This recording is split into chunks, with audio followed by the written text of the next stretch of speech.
Episode 196. அங்கிருந்து அனைவரும் வேந்தனின் வார்த்தைக்கு அவர்கள் இருவரும் என்ன பதில் சொல்லப் போகிறார்கள் என்றும் அங்கு என்ன நடக்கப் போகிறது என்றும் தெரிந்து கொள்ள ஆவலாக காத்துக் கொண்டிருந்தார்கள்.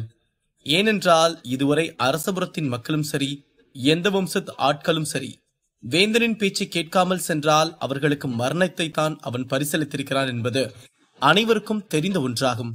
அப்படி இருக்கும்போது இன்று இந்த இருவரையும் பார்த்தால் வேந்தனுக்கு அடிமணிந்து போவார்கள் என்ற நம்பிக்கை யாருக்கும் இல்லை. ஆனால் வேந்தன் அந்த இருவரையும் கொள்வானா மாட்டானா என்றுதான் காத்துக் கொண்டிருந்தார்கள்.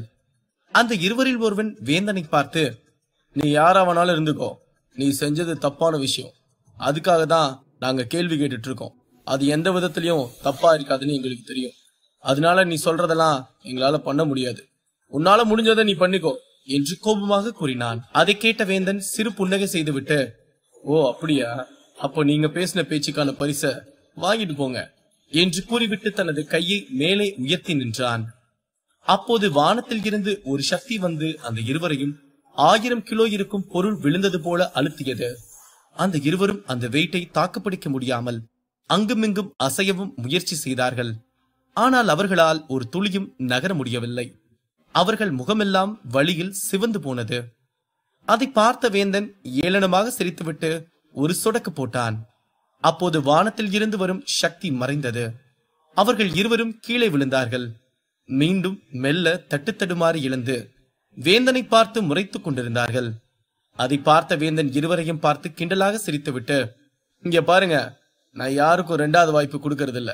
ஆனா உங்க 2 பேரையும் பார்த்தா எனக்கு 2வது வாய்ப்பு கொடுக்கணும்னு ஆசையா இருக்கு.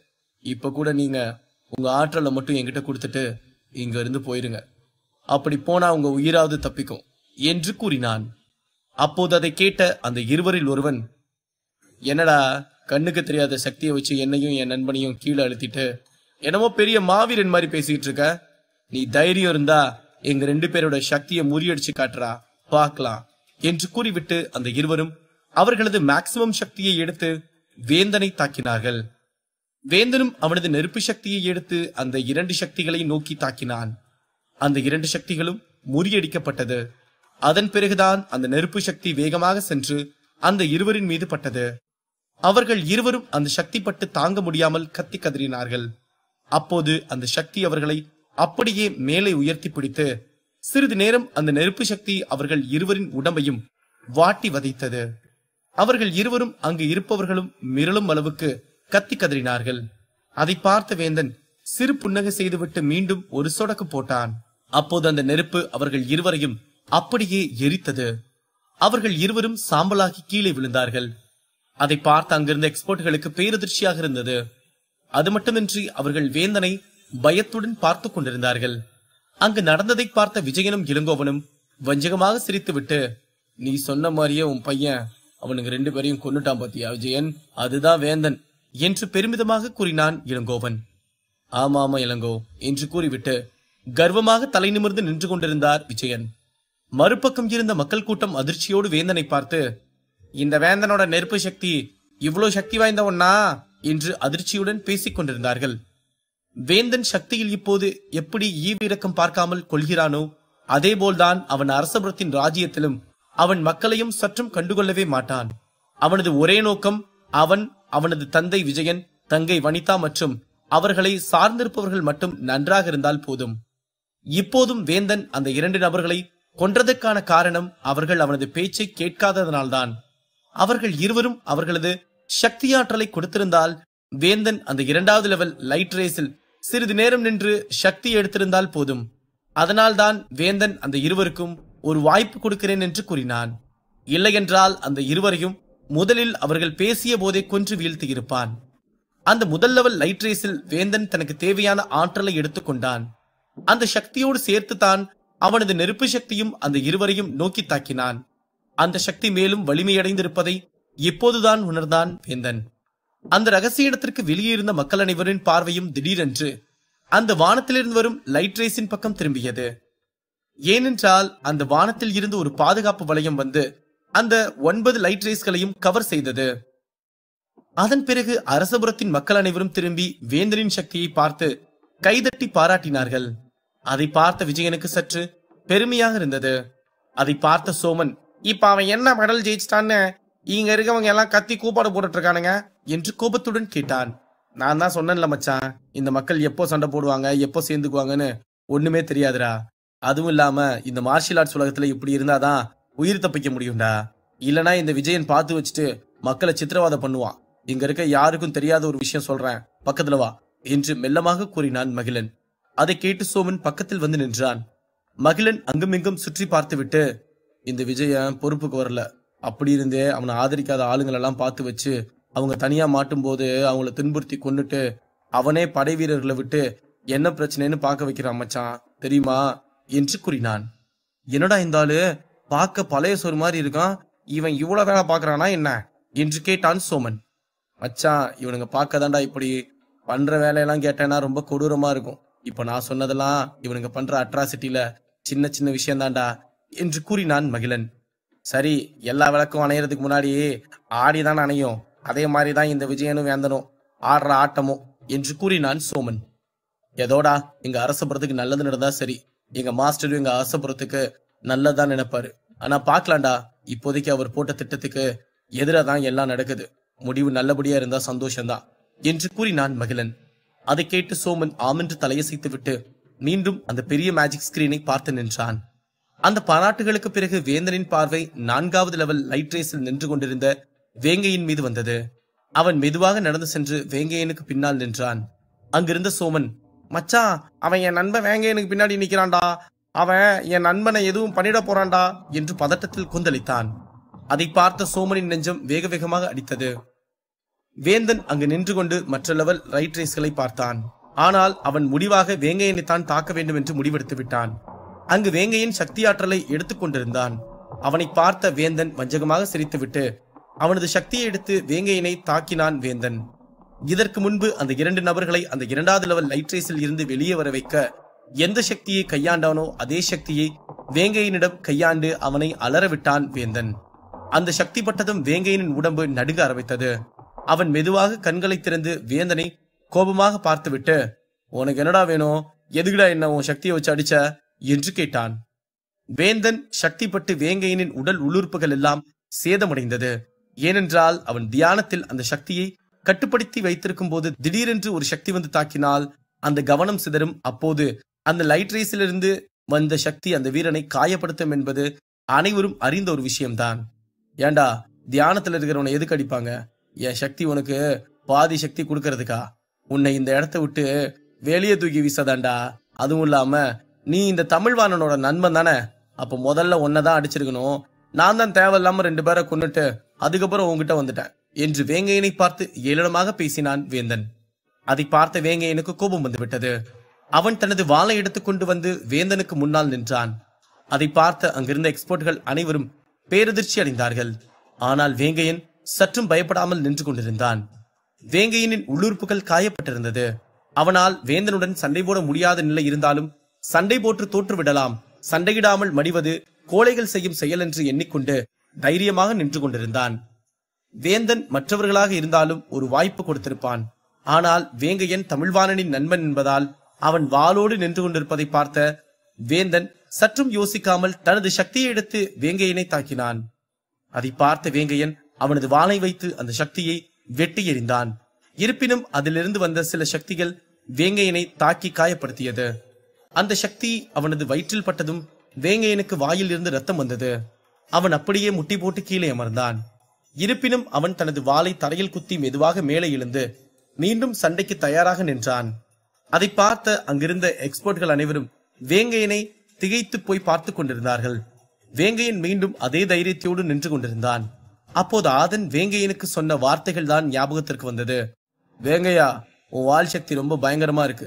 ஆனா நீ சண்டை போடும்போது ஒரு சில விஷயங்களை மட்டும் மனசுல வச்சுக்கோ. அது என்னன்னா, உன் எதிரி எவ்வளவு பலசாலியா இருந்தாலும் கவலைப்படாத. உன் துணிச்சல் தான் அவனை பயமுறுத்தும், சரியா? அது உன்கிட்ட நிறையவே இருக்கு. இருந்தாலும் எத்தனை வாட்டி விழுந்தாலும் எந்திரிக்கிற மனதைரியத்தையும் உடல் பலத்தையும் உனக்குள்ள கொண்டு வந்துக்கோ. ஏன்னா நம்ம இருக்க மார்ஷியல் ஆர்ட்ஸ் உலகத்துல இங்க எவனும் ஈவ இறக்கம் பார்க்க மாட்டான். திரும்பவும் சண்டை போட வந்து எந்திரிச்சு நின்னோம்னா நம்மளை பிடிக்காதவன் கூட கைதட்டி பாராட்டுவான்.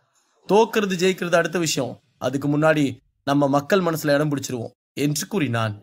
அந்த வார்த்தைகள் வேங்கையனுக்கு திடீரென்று ஞாபகத்திற்கு வந்தது. அவன் வாளை குத்தி எழுந்து நின்றுவிட்டு அங்கிருந்த கூட்டத்தை திரும்பி பார்த்தான். அங்கிருந்த எக்ஸ்போர்ட்கள் அனைவரும் வேங்கையனை பார்த்து கைதட்டி உற்சாகப்படுத்தினார்கள். அங்கு இருப்பவர்களுக்கு தெரியும் வேங்கையனை விட வேந்தன் மாவீரன் என்று. இருப்பினும் வேங்கையனின் துணிச்சலை பார்த்து அங்கிருந்த ஒரு எக்ஸ்பர்ட் கைதட்டினார். அவரை தொடர்ந்து அங்கிருந்த பல எக்ஸ்பர்ட்களும் கைதட்டி அவனை உற்சாகப்படுத்தினார்கள். அது மட்டுமின்றி ரகசிய இடத்திற்கு வெளியே இருந்த சோமனும் மகிழனும் கண்களில் கண்ணீர் வர கைதட்டினார்கள். அதை பார்த்து அங்கிருந்த மக்கள் அனைவரும் வேங்கையனுக்கு கைதட்டி உற்சாகப்படுத்தினார்கள். அதை பார்த்த வேந்தன் மிகவும் கோபம் கொண்டு அவன் மீது ஒரு சக்தியை எடுத்து தாக்கினான். அந்த சக்தி இதற்கு முன்பு அவன் தாக்கிய சக்தியை விட மிகவும் சக்தி அதிகமான ஆற்றலை கொண்டதாகும். வேங்கையின் வழியில் இருந்தாலும் அந்த சக்தியை நோக்கி முன் சென்று அந்த சக்தியை தனது வாள் கொண்டு வெட்டினான். அந்த சக்தி 2 துண்டாக சென்று 2 பக்கமும் விழுந்தது. அதை பார்த்த வேந்தனே பேரதிர்ச்சி அடைந்தான். அங்கு நடப்பதை பார்த்த விஜயன் அதிர்ச்சியோடு திரும்பி இளங்கோவனை பார்த்துவிட்டு, இந்த ஒத்தக்கையனுக்கு இவ்வளவு சக்தி இருக்கா? என் பையன் வேந்தனோட சக்திய 2ஆ உடைச்செறிகிற அளவுக்கு இவங்கிட்ட சக்தி ஆற்றல் இருக்கா என்ன என்று கேட்டார். அதுதான் எனக்கும் தெரியல விஜயன். சரி சரி பொறுமையாரு, என்னதான் நடக்குன்னு பார்த்துட்டு அதுக்கப்புறம் பேசிக்கலாம் என்று கூறினார் இளங்கோவன். இருவரும் பேரதிர்ச்சியுடன் அங்கு நடந்த சம்பவத்தை பார்த்து கொண்டிருந்தார்கள். அங்கிருந்த வேந்தனே வேங்கையனை அதிர்ச்சியுடன் பார்த்து கொண்டிருந்தான். அங்கு நடந்த விஷயத்தை அவனால் நம்பவே முடியவில்லை. இருப்பினும் அவன் தனது பயத்தை வேங்கையனிடம் காட்டிக்கொள்ளாமல், என்னடா என் சக்தியவே உடைகிற அளவுக்கு நீ என்ன அவ்வளோ பெரிய சக்தி வாய்ந்தவனா என்று பதட்டத்துடன் கேட்டான். அதை கேட்டு வேங்கையன் சிறு புன்னகை மட்டும் செய்து நின்று கொண்டிருந்தான். இனி ஒரு வாட்டி இந்த வேந்த நம்ம மேல சக்தியை வச்சு தாங்கினா நம்மளோட வால் சக்தியை என்னன்னு காட்டியே ஆகணும் என்று நினைத்தான். அதே போல் வேந்தன், இந்த ஒத்தக்கையனுக்கு எவ்வளவு திமிரும் தைரியமும் இருந்தா நம்மளை எதிர்த்து நின்னது மட்டும் இல்லாம நம்மளோட சக்தியவே 2ஆ உடைச்செறிஞ்சிருப்பான். இவனை சும்மாவே விடக்கூடாது. இந்த வாட்டி என் சக்தியில நீ செத்தடா மொட்டை தலையா என்று நினைத்தான். இருவரும் அடுத்த அட்டாக்கிற்கு தயாராகி நின்று கொண்டிருந்தார்கள். அப்போது மறுபக்கம் தருண் அவனுடன் இருந்த எக்ஸ்போர்ட்களை பார்த்து, வீரர்களே, நம்ம இவ்வளவு நேரம் அந்த ஆதனுக்காக காத்துட்டு இருந்துட்டோம். இனியும் நம்ம இங்க இருக்க வேண்டாம், நம்ம அந்த லைட் ரேஸ்க்கு போகலாம் வாங்க என்று கூறினான். அதை கேட்ட எக்ஸ்பர்ட், எங்க தலைவர் புலிச்செல்வன் அங்கதான் இருப்பாரு. நாங்க ஆதனை கொல்லாம போனது தெரிஞ்சா அவர் எங்களை கொன்னே விடுவாரு என்று கூறினான். அதை கேட்ட தருண் சிறிது நேரம் யோசித்து விட்டு, இவனுங்களெல்லாம் நம்ம கூட கூட்டிட்டு போலனா அந்த ஆதன் நம்மளை கொல்றது கூட வாய்ப்பு இருக்கு. ஏன்னா அவன் இத்தனை எக்ஸ்போர்ட்ஸ் அவனை அடிக்கும் போதே நம்மளை வச்சு செஞ்சான். அவன்கிட்ட நம்ம தனியா மாட்டினா கொன்னே விடுவான். அதனால இவனுங்க கிட்ட ஏதாவது சொல்லி அங்க கூட்டிட்டு போயிடணும் என்று நினைத்தான். வீரர்களே, நல்லா யோசிச்சு பாருங்க. ஆதன் இந்த மலை மேலையும் இல்ல, இங்க இருந்த வெட்ட வழியிலையும் இல்ல. அப்ப அவன் எங்க போயிருப்பான்? அந்த லைட் ரேஸ்க்கு தான் போயிருப்பான். அதனால நம்ம எல்லாம் அந்த இடத்துக்கு போலாம். அங்க ஆதன் இருந்தா பாக்கலாம், இல்லனா காத்திருந்து பார்த்துட்டு அடுத்த இடத்துக்கு போலாம். என்ன சொல்றீங்க என்று கேட்டான் தருண். அந்த எக்ஸ்பர்ட்கள் அனைவரும் கலந்து பேசிக் கொண்டிருந்தார்கள். தருண் அவர்கள் சரி என்று ஒப்புக்கொள்ள வேண்டும் என்று தனது மனதிற்குள் நினைத்துக் கொண்டிருந்தான். தருண் ஆதனை சந்திப்பானா? வேங்கையன் வேந்தனை வெல்வானா இல்லை வீழ்வானா? அடுத்தடுத்து கதைக்களத்தில் காத்திருக்கும் விறுவிறுப்பான நிகழ்வுகள் என்ன? எபிசோட் 197. தருண் தனது பாதுகாப்புக்காக அவனுடன் இருந்த சந்திரா அகாடமி வீரர்களை அழைத்துச் செல்லலாம் என்று வஞ்சகமாக எண்ணிக்கொண்டிருந்தான். அந்த வஞ்சகம் தெரியாத வீரர்களும் கலந்து பேசிவிட்டு ஒரு எக்ஸ்போர்ட் தருணை பார்த்து, நாங்க எல்லாரும் உங்க கூட வர்றோம். ஆனா அந்த ஆதன் எங்க லைட் ரேஸ் விழுந்த இடத்துல இல்லைன்னா அங்கிருந்து நம்ம உடனே கிளம்பிடணும். அதுக்கு உங்களுக்கு சம்மதமா என்று கேட்டான். அதை கேட்ட தருண், நல்ல வேலை, நான் கூட இவனுங்க அறிவுபூர்வமா யோசிச்சு வரமாட்டேன்னு சொல்லிடுவாங்களோன்னு நினைச்சேன். அது சரி, இவனுங்க அறிவு இருந்திருந்தாதான் அந்த புலிச்செல்வன் போய் அவங்களோட உயிரை காப்பாத்திருப்பாங்களே என்று தனக்குள் நினைத்து சிரித்து விட்டு, நீங்க எல்லாரும் சொல்ற விஷயத்துக்கு நான் ஒத்துக்கிறேன், வாங்க இப்ப போய் அந்த ஆதன் அங்க இருக்கானான்னு பார்க்கலாம் என்று கூறினான். அனைத்து வீரர்களும் தருணை பின்தொடர்ந்து செல்ல ஆரம்பித்தார்கள். தருணும் அவனுக்கு பாதுகாப்பு கிடைத்து விட்டது என்று மனதில் சந்தோஷத்துடன் ஆதனை தேடுவது போல் நடித்துக் கொண்டே சென்றான்.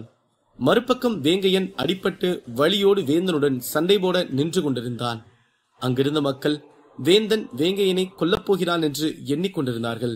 இருப்பினும் வேங்கையன் துணிந்து நிற்பதை பார்த்து அவனுக்கு கைதட்டி பாராட்டினார்கள். வேந்தன் தனது சக்தியை எடுத்து வேங்கையனை நோக்கி தாக்கினான். வேந்தன் தனது வால் சக்தி மேக்சிமமை எடுத்து தாக்கினான். அந்த 2 சக்திகளும் மிகவும் வேகமாக வந்து ஒன்றுக்கு ஒன்று எதிரில் வந்தது. வேங்கையனின் வால் ஸ்ட்ரைக்கை பார்த்து வேந்தன் மிரண்டு போனான். 2 சக்தியும் வந்து மோதியதும் அங்கு மிகப்பெரிய நிலநடுக்கம் வந்தது போல நிலங்கள் அதிர்ந்தது. அந்த சத்தம் மக்கள் காதுகளில் இருக்கும் ஜவ்வில் இருந்து ரத்தம் வரும் அளவிற்கு கொடூரமாக இருந்தது. அனைவரும் காதை மூடிக்கொண்டு அந்த இடத்தில் நடந்த விஷயத்தை பார்த்து கொண்டிருந்தார்கள். அங்குதான் அவர்களுக்கு ஒரு பேரதிர்ச்சி காத்துக் கொண்டிருந்தது. அது என்னவென்றால், இந்த முறையும் வேங்கையனின் வால் ஸ்ட்ரைக் வேந்தனின் சக்தியை உடைத்தெறிந்தது. அத்துடன் அந்த வால் ஸ்ட்ரைக் மிகவும் வேகமாக சென்று வேந்தனின் கையில் ஒரு வெட்டு வெட்டிவிட்டு சென்றது. அதை பார்த்த வேந்தனும் சரி, ரகசிய இடத்திற்கு வெளியே இருந்த விஜயனும் சரி பேரதிர்ச்சி அடைந்தார்கள். வேந்தனுக்கு கையில் ஏற்பட்ட காயம் பிரச்சனை இல்லை, அவனுக்கு ஒரு ஒற்றை கையின் சக்தியில் காயம் ஏற்பட்டு விட்டதே என்றுதான் வேதனையாக இருந்தது. அப்போது சோமன், அப்படி போடே, நம்ம வேங்கையனை தப்பா நினைச்ச எல்லாருக்கும் கன்னத்துல அற விழுந்த மாதிரி போட்டாம் பாடுறா ஒரு வால் ஸ்ட்ரைக்கு, அதான்டா என் நண்பன் என்று கூறினான். அதை கேட்டு அங்கிருந்த மகிழன் மற்றும் மக்களும் ஆமென்று தலையசைத்தார்கள். அப்போது அங்கிருந்த சில எக்ஸ்பர்ட்களில் ஒருவர், இந்த மொட்டையனை நம்ம தப்பா தான் எடை போட்டுட்டோம், அவனோட வால் வேகத்தை இதுக்கு முன்னாடி நான் எந்த வீரன் கிடையும் பார்த்ததே இல்லை, அதுவும் இல்லாம அவன் வேந்தனோட கையை காயப்படுத்தி இருக்கான்னா அவன் மாவீரன் தான் என்று கூறினான். அதை கேட்டு அங்கிருந்த பலரும் அதிர்ச்சியில் ஆமென்று தலையசைத்தார்கள். அப்போது மீண்டும் ஒரு எக்ஸ்போர்ட் அவனது இடத்தில் இருந்து முன் வந்து, இந்த வேந்தன் அவனை வம்புழுக்காம இருந்திருந்தா அந்த மொட்டையின் சக்தி என்னன்னு தெரியாமலே போயிருக்கும், நல்ல வேலை வேந்த அவன்கிட்ட வம்புழுத்தது ஒரு விதத்துல நல்ல விஷயம்தான், இதுக்கப்புறம் அந்த மொட்டையன் தோத்து போனாலும் சரி ஜெயிச்சாலும் சரி கெத்துதான் என்று கூறினான். அதை கேட்டு கோபமான வேந்தன் அவனது நெருப்பு எரியும் சுத்தியலை எடுத்தான். அதை பார்த்த வேங்கையன், இந்த சக்தி ரொம்ப ஆபத்தானதாச்சு, இதை எப்படி நம்ம சமாளிக்க போறோம் என்று நினைத்து பதட்டப்பட்டான். என்னோட 2 அட்டாக்க தவிடுபடியாக்கிட்டல, இப்ப இந்த அட்டாக்க முடிஞ்சா தடுத்து படுறா பார்க்கலாம் என்று கோபத்துடன் கூறினான் வேந்தன். அரசபுரத்து வீரர்கள் சுத்தியல் சக்தியில் கைதேர்ந்தவர்களாகும். அதிலும் வேந்தன் அனைவருக்கும் மாஸ்டர் என்று சொல்லும் அளவிற்கு பலம் வாய்ந்த ஒரு வீரனாகும்.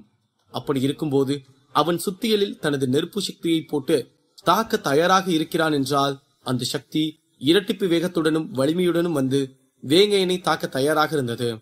வேந்தன் சுத்தியலை எரிய தயாராகும் போது அவனுக்கு வலதுபுறம் இருந்து ஒரு சத்தம் வந்தது. 1 நிமிஷம் நிறுத்து வேந்தன் என்று குரல் கேட்டது. அதை கேட்டதும் வேந்தன் தனது நெருப்பு சுத்தியலை கீழே போட்டுவிட்டு திரும்பி பார்த்தான். அங்கு ஆதன் நின்று கொண்டிருந்தான். அவனை பார்த்த அடுத்த நிமிடம் அங்கிருந்த எக்ஸ்போர்ட்கள் சிலரும், வெளியே இருந்த மக்கள் மற்றும் சோமன், மகிழன் என அனைவரும் கத்தி தங்களது சந்தோஷத்தை வெளிப்படுத்தினார்கள். ஆதனை பார்த்துதான் வேங்கையனுக்கு மீண்டும் உயிரே வந்தது. ஆதன் மட்டும் தக்க தருணத்தில் வராமல் இருந்திருந்தால் வேங்கையனின் உயிர் போவது உறுதியாகும். ஆகா, பல நேரங்களுக்கு பிறகு என் நண்பன் களத்துக்கு திரும்ப வந்துட்டான்னு சொல்லு, சொல்றாமையா என் நண்பன் திரும்ப வந்துட்டான்னு சொல்லு என்று கூறினான். நான் ஏண்டா வந்துட்டான்னு சொல்லணும், ஏண்டா நீ என்ன சாவடிக்கிற என்று கிண்டலாக கூறினான் மகிழன். அதை கேட்டு அங்கிருந்த அனைவரும் சிரித்தார்கள். அந்த அரசபுரத்து மக்கள் சிலரும் ஆதனின் ஆதரவாளர்களும் ரசிகர்களாக மாறிவிட்டார்கள். அவர்களும் சோமனுடன் சேர்ந்து ஆதன் மீண்டும் வந்ததை பார்த்து கொண்டாடினார்கள். அதை பார்த்த வேந்தன் ஆதனை கோபமாக பார்த்து கொண்டிருந்தான். அப்போது ஆதன் அவனை பார்த்து சிறு புன்னகை செய்துவிட்டு கீழே விழுந்து கிடந்த வேங்கையனை தூக்கி விட்டுவிட்டு மீண்டும் திரும்பி வேந்தனை பார்த்து நின்றான். ஆதன் வேந்தனை கோபமாக பார்த்துவிட்டு, நீ எல்லாம் மாவீரன்னு வெளியே சொல்லாத, ஒரு அடிபட்டு காயமா இருக்க வீரன் அடிக்கிறது தான் உன்னோட வீரமா என்று கேட்டான். வேந்தன் பேசுவதற்கு வந்தான். அதற்குள் ஆதனின் உடம்பிலிருந்து வரும் 5 வண்ணமயமான சக்தி ரேஸை பார்த்து அதிர்ச்சி அடைந்தான். அந்த சக்தி ரேஸை பார்த்த ரகசிய இடத்திற்கு வெளியே இருந்த மக்கள் அனைவரும் திகைத்து போனார்கள். அப்போது மகிழன் சோமனை பார்த்து, மச்சான் மச்சான் அங்க பாரு, நம்ம ஆதன் மேல 5 லைட் ரேஸ் மின்னுதுரா, பாடுறா என்று கூறினான். ஆமாடா, அதுக்கு இப்ப என்ன பண்ண சொல்ற, அது எதனால அவன் உடம்புல மின்னிக்கிட்டு இருக்கு என்று கேட்டான் சோமன். டே, ஆதன் தருணை பார்த்து பயந்துகிட்டு போகலடா, அவன் எங்கேயோ போய் புது சக்தியை கத்துட்டு வந்திருக்கான்டா, அதனாலதான் அவன் உடம்புல இப்படி லைட் எரிஞ்சுக்கிட்டு இருக்கடா சோமனு என்று சந்தோஷமாக கூறினான் மகிழன். அதை கேட்டதும் சோமனின் சந்தோஷத்திற்கு அளவே இல்லை. அவன் சந்தோஷத்தில் ஆடிக்கொண்டிருந்தான். அதை பார்த்த அங்கிருந்த மக்களும் அரசபுரத்தை சேர்ந்த அனைவரும் அந்த கோபத்திலும் சிரித்துக் கொண்டிருந்தார்கள். அவன் ஓடி ஒளியிற ஆள் இல்ல மகிழா, அவன் தேடி தேடி போய் புது புது சக்தியை கத்துக்கிற ஆளுடா என்று சந்தோஷமாக கூறினான் சோமன். ஆமா ஆமாடா, அப்ப இங்க ஏதோ ஒரு சம்பவம் நடக்க போகுது, அது என்னன்னு நம்ம காத்திருந்தான் பார்க்கணும் என்று கூறினான் மகிழன். அதை கேட்டு அங்கிருந்த மக்கள் அனைவரும் ஆமென்று தலையசைத்து விட்டு ஆதன் என்ன செய்கிறான் என்று கண்ணிமைக்காமல் பார்த்து கொண்டிருந்தார்கள். அப்போது அந்த ரகசிய இடத்தில் இருந்த எக்ஸ்போர்ட் ஒருவன் ஆதனின் 5 லைட் சக்தி ஆற்றலை பார்த்துவிட்டு, இந்த பையன் ரொம்ப அதிர்ஷ்டசாலிதான், இல்லனா அவன் இவ்வளவு சக்தி ஆற்றலும் பாயிண்ட்ஸும் எடுக்க முடியுமா என்ன, இவன் எங்க இத்தனை பவர் சேர்த்தானே தெரியலையே என்று கூறினான். அதை கேட்டு அங்கிருந்த அனைவரும் ஆதனை தான் பார்த்து கொண்டிருந்தார்கள். அப்பொழுது மற்றொரு எக்ஸ்போர்ட் ஆதனை பார்த்து, அட, இவன் இவ்வளவு சக்தி எடுத்தது ஆச்சரியமான விஷயம்தான், அதை விட பெரிய ஆச்சரியமான விஷயம் என்னன்னா அவன் வெறும் 9வது வாரியர் லெவல் சக்தியில தான் இருக்கான் பாருங்க. இவன் இந்த லெவலை வச்சுட்டு எப்படி இந்த இடத்துல சர்வே பண்றான், இதுதான் ஆச்சரியமான விஷயமே என்று கூறினான். அதை கேட்டதும் தான் ஆதன் எந்த லெவல் சக்தியில் இருக்கிறான் என்று அங்கிருந்த அனைத்து எக்ஸ்பர்ட்களும் பார்த்து கொண்டிருந்தார்கள். அப்போது அங்கு வந்த ஒரு எக்ஸ்பர்ட் அனைவரையும் பார்த்து, இந்த பையனை பத்தி நீங்க எல்லாம் மேலோட்டமா தான் தெரிஞ்சு வச்சிருக்கீங்க, ஆனா நான் இவன் கூடவே இருந்து இவன் என்னென்ன பண்ணான்னு பார்த்துட்டு வந்தேன் என்று கூறினான். அதை கேட்டதும் அங்கிருந்த அனைத்து எக்ஸ்பர்ட்களும் வேகமாக வந்து அந்த எக்ஸ்பர்ட்டை சுற்றி நின்று கொண்டு ஆதன் என்ன செய்தான் என்று தெரிந்து கொள்ள ஆவலாக இருந்தார்கள். சீக்கிரம் சொல்லுப்பா, இந்த ஆதன் என்ன பண்ணா? கண்டிப்பா பல பேரை கொண்டிருப்பான்னு தெரியுது, ஆனா அதை நீ சொல்லும் போது கேட்க இன்னும் சுவாரஸ்யமா இருக்குன்னு நினைக்கிறேன், சொல்லு சொல்லு என்று கூறினான் ஒரு எக்ஸ்பர்ட். அதை கேட்ட அந்த எக்ஸ்பர்ட், சொல்றேன், இந்த பையன் வாரியர் லெவல் சக்தியில இருக்க வந்தான், ஆனா இவன் செஞ்ச வேலைகள் எல்லாம் ஒரு எக்ஸ்பர்ட் லெவல்ல இருக்கவன் கூட செய்ய முடியாத ஒரு விஷயம். முதல்ல நான் என் கண்ணால பார்த்த விஷயம், இந்த ஆதன் மாவீரனான உதயனையே அடிச்சு ஜெயிச்சிட்டான். அது மட்டுமா, அவன் கூட வந்த அவனோட சிஷ்யர்கள் எல்லாத்தையும் மிரள வச்சுட்டான். அதுல சிலரை கண்ணு மிக்கிற நேரத்துல கொன்னுட்டான்பா இந்த பையன். எனக்கு தெரிஞ்சு இந்த முதல் எக்ஸ்பர்ட் லெவல் சக்தியில இருக்கவெல்லாம் அவன் கூட சண்டை போடுறதே கஷ்டம்தான் என்று கூறினான். அதை கேட்டதும் அங்கிருந்த அனைத்து எக்ஸ்பர்ட்களும் ஆதனை வியப்பாக பார்த்து கொண்டிருந்தார்கள். ஆனால் ஆதனை பற்றி சொல்லிய எக்ஸ்பர்ட் மற்றும் ஆதனை ஒரு மாவீரனாக மனதில் நினைத்து பார்த்து கொண்டிருந்தான். அங்கிருந்த பெரும்பாலானவர்கள் திகைத்து போனதற்கான காரணம் என்னவென்றால், உதயன் எவ்வளவு சக்தி வாய்ந்த வீரன் என்று அங்கிருந்த அனைத்து எக்ஸ்பர்ட்களுக்கும் நன்றாக தெரியும். அவனுடன் சண்டை போட ஒரு எக்ஸ்பர்ட் லெவல் சக்தியில் இருப்பவனே பயந்து கொண்டிருப்பான். அப்படி இருக்கும்போது ஆதன் 9வது வாரியர் லெவல் சக்தியில் இருந்து கொண்டு உதயனை வென்றிருக்கிறான் என்றால் இது மிகவும் பாராட்டுக்குரிய விஷயமாகும். அப்போது அங்கிருந்த மற்றொரு எக்ஸ்பர்ட் அனைவரையும் பார்த்து, என்னப்பா நீ எல்லாம் பார்த்தேன்னு சொல்லிட்டு பாதி தான் சொல்லியிருக்க, இதுக்கப்புறம் என்னாச்சு தெரியுமா என்று கேட்டார். அதை கேட்டதும் இதற்கு முன்பு ஆதனை பற்றி கூறிய எக்ஸ்பர்ட் மற்றும் அங்கிருந்த அனைத்து எக்ஸ்பர்ட்களும் இப்போது கடைசியாக பேசிய எக்ஸ்பர்ட்டுக்கு அருகில் வந்து நின்று அவர் ஆதனை பற்றி என்ன சொல்ல போகிறார் என்று கேட்க தயாராக இருந்தார்கள். இப்போது சொல்ல வந்த வீரன் வேறு யாருமில்லை, சந்திரா அகாடமியை சேர்ந்த வீரன் தான். அவன் அங்கிருந்த அனைவரையும் பார்த்து, இந்த ஆதனை கொல்ல நாங்களும் எங்க எக்ஸ்பர்ட்களும் எல்லா இடமும் தேடிட்டு இருந்தோம். அப்ப ஆதன் ஒரு இடத்துல எங்க கண்ணுல மாட்டினான். அவனை கொல்லலான்னு சொல்லி நாங்கெல்லாம் அவனை சுத்து போட்டு நின்னுட்டோம். அந்நேரத்துல ஆதன் எங்க ஆளுங்க 4 பேரை அடுத்தடுத்து கண்ணு மிக்கிற நேரத்துல காத்து மாதிரி வந்து கொன்னான். அதை பார்த்து நாங்கெல்லாம் வாயடிச்சு போயிட்டோம்.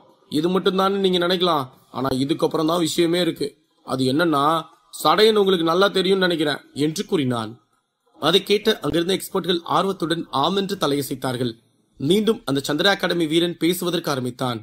அந்த சடையனையும் ஆதன் அடிச்சு தூக்கி வீசிட்டான் தெரியுமா, நாங்கெல்லாம் அதை பார்த்து அப்படியே உறைஞ்சு போயிட்டோம். அடுத்து என்ன பண்றதுன்னு கூட தெரியாம பயந்துகிட்டு இருந்தோம். அதுக்கப்புறம் எங்க ஆளுங்க கொஞ்சம் பேரு சடையன் கூட இருந்தோம், அதுல நானும் ஒருத்தன். மத்தவங்க எல்லாம் ஆதனை கொல்ல போனாங்க, ஆனா போன வேகத்திலே திரும்பவும் வந்துட்டாங்க, உயிரோட இல்ல, இறந்து போய் என்று கூறினான். அதை கேட்டதும் அங்கிருந்த ஒரு எக்ஸ்பர்ட் அந்த சந்திரா அகாடமி வீரனை பார்த்து, அப்படியா, அவன் எல்லாத்தையும் கொண்டுட்டானா என்ன? அதுக்கப்புறம் என்னாச்சு? நிறுத்தாம அப்படியே தொடர்ந்து சொல்லு என்று கூறினான். அதை கேட்ட அந்த சந்திரா அகாடமி வீரன், அதுக்கப்புறம் நாங்களும் அவனை அடிக்க பயந்துட்டு இருந்தோம். அப்பதான் மதுரா அகாடமி தருண் வந்து நின்னாரு என்று கூறினான். அங்கிருந்த ஒரு எக்ஸ்பர்ட், போச்சு போ, அந்த தருண் ஆதனோட சேர்ந்து உங்க ஆளுங்கள் எல்லாம் கொல்ல தயாராயிட்டாங்களா என்று பதட்டத்துடன் கேட்டான். அதை கேட்டு அந்த சந்திரா அகாடமி வீரன் சிரித்து விட்டு, இல்ல அங்கதான் ஒரு ட்விஸ்ட், அந்த தருணும் எங்க கூட சேர்ந்து ஆதனை கொல்றதுக்கு வந்துட்டான். இதுல இன்னொரு கொடுமை என்னன்னா, ஆதனும் தருணும் மதுரா அகாடமியை சேர்ந்தவங்க தான். இருந்தாலும் ஆதன் அவனுக்கெல்லாம் பயந்தெல்லாம் போகல, அவன் முன்னாடியே எங்க ஆளுங்களை துள்ள துடிக்க கொன்னு போட்டான். அந்த இடத்துல மட்டும் தருண் வந்ததுக்கு அப்புறம் அவனையும் சமாளிச்சுக்கிட்டு அங்கிருந்து எங்க ஆளுங்களையும் கொன்னுட்டு இருந்தான் ஆதன். அவன் கிட்டத்தட்ட 15க்கும் மேல எங்க ஆளுங்களை கொண்டிருப்பான். அதுக்கப்புறம் எங்க கிட்ட இருந்து தப்பிச்சு போயிட்டான். ஆனா அவன் கொஞ்சம் கூட பயப்படாம இங்க வருவான்னு நான் நினைச்சு கூட பார்க்கல என்று கூறினான். அந்த சந்திரா அகாடமி வீரன் சொல்லி முடித்த பிறகும் அவன் கண்களில் ஆதன் சண்டை போட்டது கண்ணுக்கு முன்பு இருந்தது. அதை கேட்ட எக்ஸ்பர்ட்களுக்கும் அந்த சண்டை கண்ணுக்கு முன் ஓடுவது போல திகைத்து போய் நின்று கொண்டிருந்தார்கள். அங்கிருந்த மக்கள் அனைவரும் ஆதனை பற்றியே பேசிக் கொண்டிருந்தார்கள். ஏனென்றால் ஒரு வாரியர் லெவல் வீரன் இந்த இடத்தில் சர்வை பண்ணுவது மிகப்பெரிய விஷயமாக இருக்கும்போது ஆதன் இந்த இடத்தில் பல எண்ணற்ற மாவீரர்களை கொண்டிருக்கிறான். அத்துடன் அவன் யாரையும் பார்த்து பயப்படவில்லை என்பது இந்த சந்திரா அகாடமி எக்ஸ்பர்ட்கள் கூறியதில் இருந்தே தெரிகிறது. இப்படி எல்லா திசையிலும் ஆதனை பற்றிய எக்ஸ்பர்ட்கள் பேசிக் கொண்டிருப்பதை பார்த்த விஜயன், இந்த சந்திரா அகாடமி வீரனுக்கு அறிவு இருக்குமா இருக்காதா? இவன் ஜெயிச்சதை போய் அங்க இருக்கவங்க கிட்ட சொன்னா கூட ஏதாவது யூஸ் இருக்கு. அதை விட்டுட்டு இவன் போய் நாங்க தோத்துட்டேன், அவன் மிரள வச்சுட்டான், மிளகா காய வச்சுட்டான்னு சொல்லிக்கிட்டு இருக்கான் பாரு. இதெல்லாம் கேட்டா அங்க இருக்க எல்லா எக்ஸ்பர்ட்டுகளும் ஆதன பெரிய வீரன் நினைக்க மாட்டாங்களா சொல்லு இவங்களே பேசி பேசி அவனை பெரிய ஆளாக்கிடுவாங்க போல இருக்கு என்று கோபமாக கத்தினார். அதை கேட்டு அங்கிருந்த தமிழ்ச்செல்வன் சிரித்தான். அதை பார்த்த இளங்கோவன் தமிழ்ச்செல்வனை முறைத்துவிட்டு விஜயனை பார்த்து, இங்க பாரு, கொஞ்ச நேரம் நீ ஹைப்பர் ஆகாம இரு. அங்க பாரு, நம்ம பையனுக்கு எதிரில தான் ஆதன் நிக்கிறான்.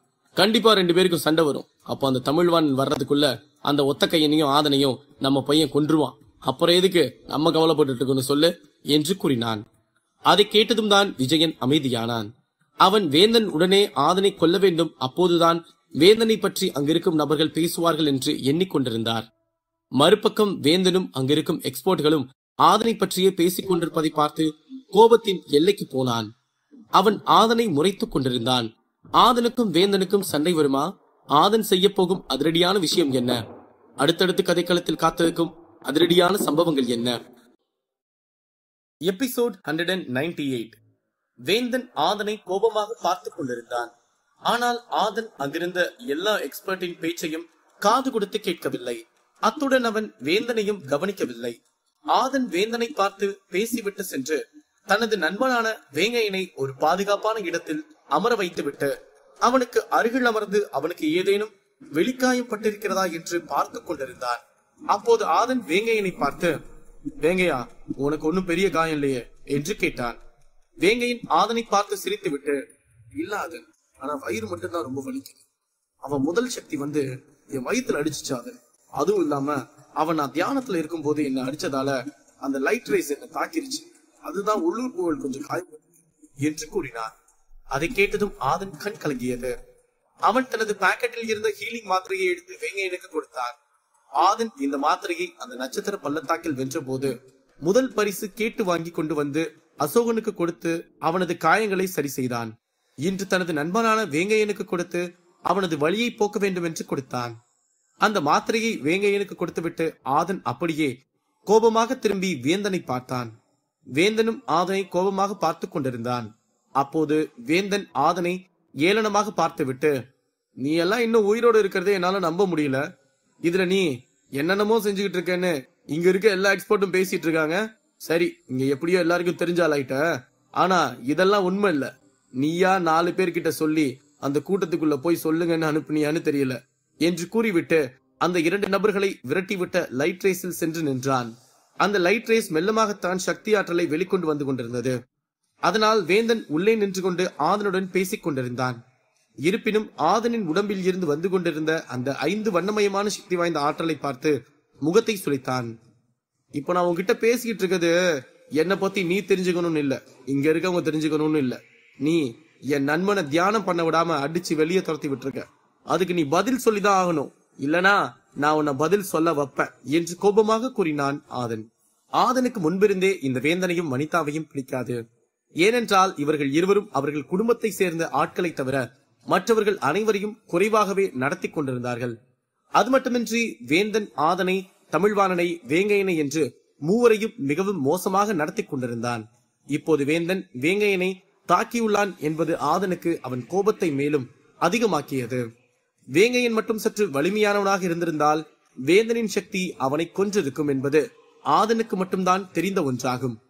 ஆதனை பொறுத்தவரை அவனை யார் துன்புறுத்தினாலும் அவர்களுக்கு ஒரு வாய்ப்பு கொடுத்து மன்னித்து விடுவான். ஆனால் அவன் நண்பர்கள் மீது கை வைத்தால் அவனது கோபம் எல்லை மீறி போகும். வேந்தன் ஆதனை ஏளனமாக பார்த்துவிட்டு, நான் உனக்கு பதில் சொல்லணுமா? இது உனக்கே வேடிக்கையா அல்ல என்று வஞ்சகமாக சிரித்தபடியே கேட்டான். இவர்கள் இருவரும் பேசிக் கொண்டிருப்பதை அந்த அரசபுரத்தின் முக்கியமான பொறுப்பில் இருக்கும் பெரியவர்களும் மாஸ்டரின் துணைவரும் உன்னிப்பாக பார்த்து கொண்டிருந்தார்கள். ஏனென்றால் ஆதன் போல் இதுவரை யாரும் வேந்தனிடம் பேசியதே இல்லை. அது மட்டுமின்றி ஆதன் போல் ஒரு வாரியர் லெவல் வீரனுக்கு 5 வண்ண சக்தி ஆற்றல் கிடைத்ததில்லை. அதை பார்த்த விஜயன், இந்த ஆதனுக்கு என்ன திமிர் இருந்தா என் பையன்கிட்ட இப்படி திமிரா பேசிட்டு இருப்பான். இவனெல்லாம் கொல்றதுதான் சரியான தண்டனையா இருக்கும். இவனை அங்க கழுத்து அறுத்து போட்டாதான் அங்க இருக்க மத்த எக்ஸ்பர்ட்களுக்கெல்லாம் வேந்தனை பார்த்தா ஒரு பயம் இருக்கும் என்று கத்தினான். அங்கு ஆதன் பேசிக் கொண்டிருக்கும் போதே இப்படி கொந்தளிக்கும் விஜயன் தனது நண்பனான வேங்கையன் தியானத்தில் இருக்கும் போது அவனை தொந்தரவு செய்து அவனை ஒருவன் காயப்படுத்தி இருக்கிறான் என்றால் அதை பார்த்து கொண்டு ஆதன் பேசாமல் அமைதியாக இருப்பானா? அது மட்டுமின்றி வேங்கையன் தமிழ்வாணனின் நண்பன் என்ற ஒரே காரணத்துக்காகத்தான் விஜயனும் வேந்தனும் அவனை வசைவாடி கொண்டிருக்கிறார்கள். இன்னும் சிறிது நேரம் விட்டிருந்தால் வேந்தன் வேங்கையனை கொன்றிருப்பான். ஆனால் ஆதன் அங்கு வந்ததால் வேந்தன் அமைதியாக நின்று ஆதனுடன் பேசிக் கொண்டிருக்கிறான் என்றுதான் விஜயனுக்கு கோபம் எல்லை மீறியது. அப்போது மாஸ்டரின் துணைவர் திரும்பி கத்திக் கொண்டிருந்த விஜயனை ஒரு பார்வை பார்த்தார். அதை பார்த்த இளங்கோவன், விஜயன் கொஞ்சம் பொறுமையா நான் சொல்றது கேளு. உன்னை நம்ம மாஸ்டரோட துணைவர் பாத்துக்கிட்டு இருக்காரு. தயவு செஞ்சு கொஞ்சம் அமைதியாரு. நான் சொல்றது கேளு. இப்ப இந்த ஆதன் வந்ததும் நல்ல விஷயம்தான் என்று கூறினான். அதை கேட்ட விஜயனுக்கு கோபம் மீண்டும் அதிகமானது. நீ என்ன சொல்ற இளங்கோ? இந்த ஆதன் வந்தது நல்ல விஷயமா? அப்ப நீயும் அவனுக்கு சாதகமா மாறிட்டியா?